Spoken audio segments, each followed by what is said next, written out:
of life. I want to get a little bit selfish with this conversation. We have a goal of paying off the home that we're in right now early. And you did it.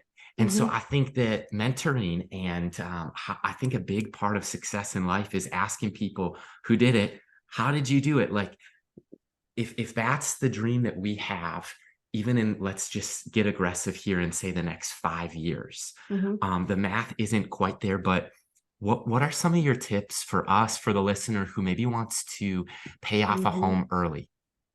I love it. So for those of you that have a home or you dream of having a home one day, the better dream is paying it off early. And it was a big goal for me and my wife, and it's something you have to pre-decide. It's not going to happen accidentally. You're not going to do the 30-year and pay it off like a 15. I've heard it all, man.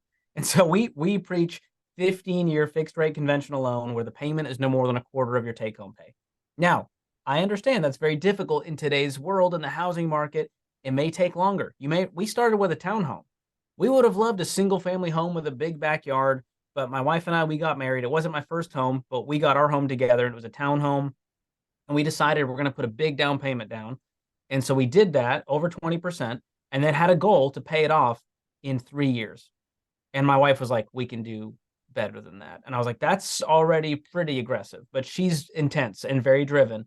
And so we ended up paying off a $165,000 mortgage in 26 months with intensity. Wow. And part of it was I continued side hustles. Even as a grown man, I'm still going, well, if we can make more money, we can throw that at the principal. And so to your question, here's the big secret of paying off your mortgage early. You pay extra towards the principal every month. It's that simple and it's that hard. And people want to make it very complicated. And they're like, well, if you put an extra $40 a month, and if you pay it every 2 weeks instead of every month, you can do one extra pay. I'm going to simplify it. How much extra can you put on the principal? And maybe that for some people right now, it's a few $100. That's great. That's still going to save you so much in interest and save you so much time. But if you can go, hey, what if we could put $1,000 extra toward the principal? Now we're talking. What if we could make double payments? Our mortgage is $1,500. What if we could put another $1,500 on top of that? Now we're cooking with gas.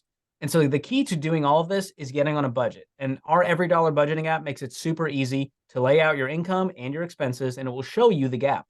Hopefully you don't have a deficit. You have some net positive here.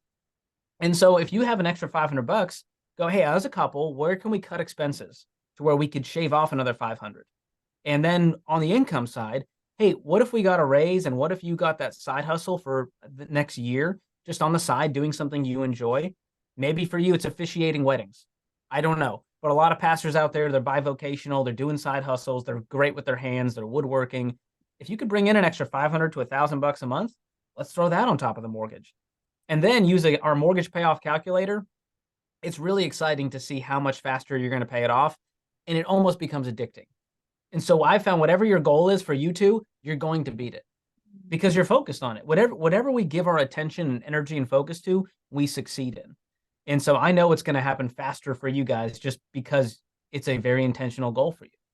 And so I encourage everyone, if you want to have the best life possible, pay off your mortgage as early as possible. Don't let it hang around like a pet, even if you have a low interest rate. Because people have this problem, right? They're going, my mortgage is 3%. I get 5% in my savings account. It's so dumb to pay off. I could break down the math for you guys, but it would hurt my brain as well as the listener brain to go, here's the real math on it. You're not making money. Pay off the mortgage, have peace and freedom in your life. Owe no one anything. Proverbs 22:7, the borrower is slave to the lender. I can't read it any other way. Yeah. It's not saying it's a sin, but it's saying you aren't totally free. And I believe our best life in our faith journey is to be as free as possible. And that includes our finances.